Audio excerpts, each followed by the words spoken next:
지금 우리는 코로나 때문에 전부 가정에서 단을 쌓고 있습니다. 오늘 제목은 종에서 해방되는 날입니다. 먼저 하나님께서 부족한 저를 통하여 말씀을 주셨어요. 저를 보지 마시고 또 오늘 저의 말에 위로 받을 것도 없어요. 설교가 좋니만이 제 설교가 복음이니 아니니 예전에 그런 소리도 들었는데 따질 것도 없습니다. 다만 저를 통해 지금 이 시간에 역사하시는 하나님의 말씀만 붙잡으시길 바랍니다.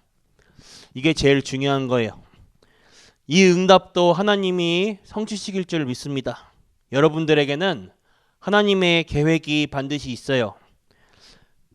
그렇다면 예배에도 하나님의 계획이 있습니다. 하나님의 말씀을 누군가가 선택할 때 하나님은 역사하신다고 믿습니다. 그리고 여러분들이 이 말씀을 가지고 나갈 때에 하나님은 역사합니다. 여러분들이 지금 집에서 예배 드리는데 중요한 것이 무엇입니까? 우리는 신앙생활을 오래 했다고 또 성경을 많이 보았다고 응답을 받는 것이 아니에요.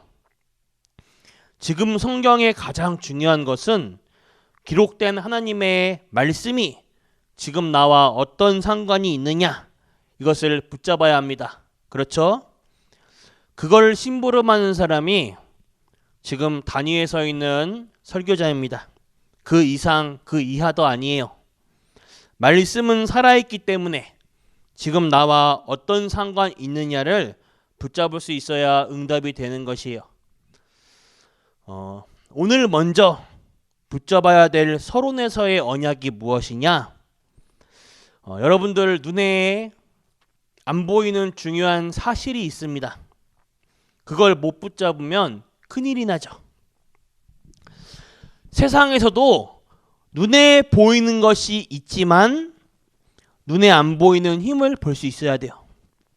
눈에 안 보이는 중요한 사실이 무엇입니까? 우리는 주로 눈에 보이는 것만 얘기하지 않습니까? 내가 영적으로 노예가 되어 있는 상태예요. 어느 날 나도 모르게 나의 삶이 또 나의 마음과 생각이 노예가 되어 있는 거예요. 이것부터 먼저 빨리 캐치해야 됩니다. 영적으로 먼저 흑암의 노예가 되어 있는 거예요. 시간이 지날수록 여기에 대한 감각이 사라지게 됩니다. 처음에는 애굽에 왔는데 좀 있으면 감각이 없어지는 거예요. 이게 생각과 마음의 노예가 된 것입니다. 눈에 지금 보이는 것만 보지 말고 더 중요한 것이 있습니다. 그게 무엇입니까? 전 세계는 강대국 애굽의 노예가 되어 있는 거예요. 또 이 애굽은 사탄의 노예가 된 것입니다. 그래서 이 출애굽기 이 시대의 애굽이란 나라가 무차별적으로 전쟁과 살인, 재앙 이런 것을 막 만들어내는 거예요. 또 여기에 이스라엘은 이 애굽을 살려야 하는데 애굽의 노예가 돼버린 것입니다. 자, 이 사실을 모르면 오늘 이 본문 말씀 출애굽기 이것은 그냥 잘 아는 말씀일 뿐 여러분들에게 응답이 없어요. 이스라엘이 애굽에서 나왔다. 출애굽기의 내용이죠. 그걸 누가 모릅니까? 더 중요한 게 남아 있어요. 무엇이냐? 이스라엘이 애굽에 오기 전에 이미 사탄의 노예가 된 것이에요. 구원받은 하나님의 백성이 대부분의 복음 놓치고 사탄의 노예가 되어 있어요. 하나님의 사람들은 영적인 눈을 떠야 합니다. 애굽에 오기 전부터 이미 사탄의 노예, 그래서 애굽에 와서 실제 노예가 되어버린 거예요. 내가 영적으로 노예된 것을 모르고 있다가 실제로 문제 와버리면 낭망하거나 포기하거나 자살을 하거나 이렇게 하죠. 여기에 출애굽해서 나왔습니다만 아직도 노예가 된 거예요. 자, 이게 여러분들이 오늘 먼저 잡을 언약입니다. 이걸 모르면 이 출애굽기서 100번 읽어도 소용이 없어요. 그때 사건이지 지금 나하고는 상관없는 것으로 되는 거예요. 자, 상황 때문에 오늘 여러분들이 오늘 또 이번 한 주간 이번 주 주일까지 비대면 예배로 지금 정부에서는 되어 있습니다만 또 이번 주 주일 당일날까지 한번 지켜봐야 되죠. 어떻게 발표가 날지. 가정에서 단어를 쌓고 있습니다만 말씀의 언약을 정확하게 붙잡아 버리면 그대로 응답이 와요. 여러분들이 절망 중에 있을 때에 하나님의 언약 바로 붙잡으면 역사가 일어나기 시작하는 것입니다. 그래서 우리가 오늘 먼저 서론에 잡을 언약이에요. 지금하고 똑같아요. 이미 구원받은 하나님의 백성이 사탄의 심부름을 하는 거예요. 그런데 실제로 우리의 모든 삶이 애굽의 노예가 될 수밖에 없는 삶입니다. 그래서 대부분 사람들이 나왔는데도 실제 진정한 해방은 안 된 것이에요. 오늘 하나님의 대역사는 여기서 정말 해방된 사람의 언약을 붙잡으란 그 말입니다. 여러분, 오늘 받을 응답이 무엇입니까? 출애굽기 3장 18절에 그 언약이 성취되는 날이에요. 모세에게 얘기했습니다. 피 제사 드리러 가라. 이거는요 어마어마한 언약입니다. 단순히 육신적인 출애굽 해방이 아니라 영적인 모든 것의 해방이에요. 죽어가는 세상 사람들이 알지 못하니까 속죄의 십자가의 언약을 가서 지켜라 이 말이에요. 이것을 아무도 알지 못하여 얼마나 많은 사람이 답이 없어 자살합니까? 그 사람들에게 묶인 사탄의 흑암에서 빠져나오는 언약을 성취되는 그날이란 말입니다. 오늘 여러분들이 서론 이 부분을 참고하시면서 언약 잡으면 진짜 역사가 일어나게 됩니다. 오늘 종에서 해방되는 날이에요. 본론으로 이것은 과거, 현재, 미래에서 완전히 해방되는 날입니다. 이 언약은 여러분들의 미래까지 해방시켰어요. 이 언약 속에 있으시길 바랍니다. 오늘 첫 번째로 애굽의 10가지 우상이 무너지는 날이에요. 오늘 십자가의 언약을 붙잡았을 때에 재앙은 무너지게 되어 있습니다. 여러분들이 오늘 이 언약 정말 붙잡으시면 애굽의 10 재앙이 무너지듯이 여러분들 주위의 재앙이 무너지게 될 것이에요. 오늘 본문 말씀에 모든 문설주에 양의 피를 바르는데 그 피를 바른 집은 장자를 죽이지 않고 넘어갔어요. 그 의미를 모르고 그냥 바른 집도 그냥 발랐으면 넘어가는 거고, 이렇게 딱 찍어서 그냥 조그만 점처럼 딱 찍었어요. 그것도 통과. 바르면 무조건 통과해요. 자, 장자가 죽어야 되는데, 내가 죽어야 되는데 나를 대신해서 양을 잡아 죽인 거예요. 나 대신 죽으실 나의 모든 죄와 저주를 대속하신 그리스도, 이것을 예표하는 것이죠. 그 피를 바를 때에 언약이 성취되는 날이에요. 오늘 여러분들이 정말 하나님의 언약, 하나님의 말씀을 바로 붙잡을 때에 모든 흑암이 먼저 무너져 버립니다. 두 번째로 영적인 해방, 또 삶과 육신의 해방이 일어나는 날이에요. 문설주의 양의 피를 바르던 날 먼저 영적인 게 해방되어 버립니다. 영적인 해방은 사람이 모르고 할 수가 없는 것이죠. 여러분도 일어나는 현실만 쳐다보고 영적인 건 모르면 큰일 나요. 실제 사람 마음속에 사탄이 들어가 역사합니다. 이 마귀가 사람을 완전히 사로잡아 버리면 재앙이 일어나는 거예요. 사탄에게 잡히면 절벽에서도 뛰어내리는 거예요. 아파트에서 뛰어내리는 거고 사람을 해치게 되는 거예요. 정상적인 사람은 보기만 해도 무섭잖아요. 아파트 그 꼭대기 올라가서 밑에 내려다보면 얼마나 무섭습니까?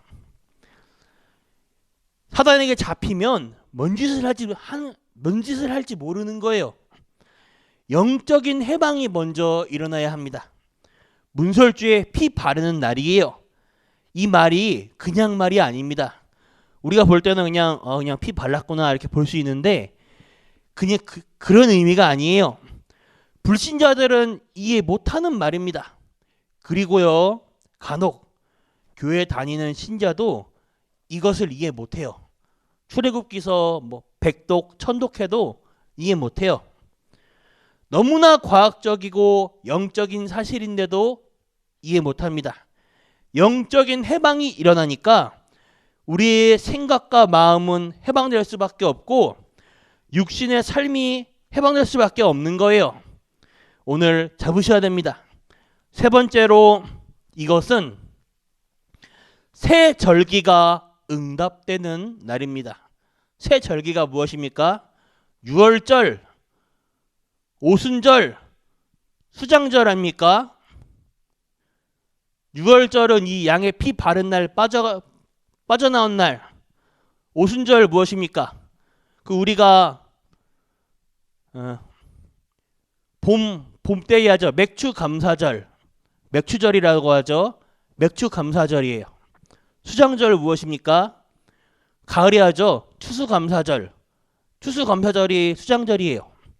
자, 양의 피를 바른 집은 저주와 재앙이 넘어가는 거예요. 사탄이 여러분들을 절대 건들지 못해요. 사망이 여러분들을 건드리지 못합니다. 지옥 권세가 여러분들을 절대 건들지 못합니다. 그것을 보고 유월절이라고 하는 거예요. 넘어간단 말이죠. 유월. 그리고 죄와 저주가 넘어가는 거예요. 자, 그리고 이제부터 영적인 비밀이 이루어집니다. 오순절이에요. 또 이제부터 영적인 육신적인 응답이 동시에 일어나게 되는 거예요. 수장절입니다. 수장절이란 말이 재산 곡식만 거두는 것이 아니고 천국 배경이 생겨나는 것이에요. 이 언약 붙잡으면 응답은 언제 오는가? 하나님의 정확한 시간표에 옵니다. 문제가 왔는데도 그것이 응답으로 바뀌게 되는 거예요. 하나님의 나라죠. 자, 여러분들 어려운 것을 하나님 앞에 말씀을 붙잡고 기도로 내놓으시길 바랍니다. 남에게 찾아가서 상담할 것도 없고 털어놓을 것도 없어요. 하나님께 나아가시길 바랍니다. 사람 의지할 것도 없어요. 사람은 의지할 대상이 못 돼요. 오직 하나님만 바라보시길 바래요. 정확하게 응답하게 되어 있습니다. 결론입니다. 이 시대의 가장 큰 문제는 코로나가 아니에요. 우리 교회가 바르게 서야 합니다. 교회가 나 중심이라는 창세기 3장 속에 빠져 있어요. 나의 자존심만 상해도 견디지 못해요. 안 그럴 것 같습니까? 상황과 문제 보면 100명 중에 100명 다 그렇더라고요. 그게 창세기 3장이에요. 또 교회가 창세기 6장 세상 중심에 빠져 있어요. 교회가 창세기 11장 성공 중심에 빠졌습니다.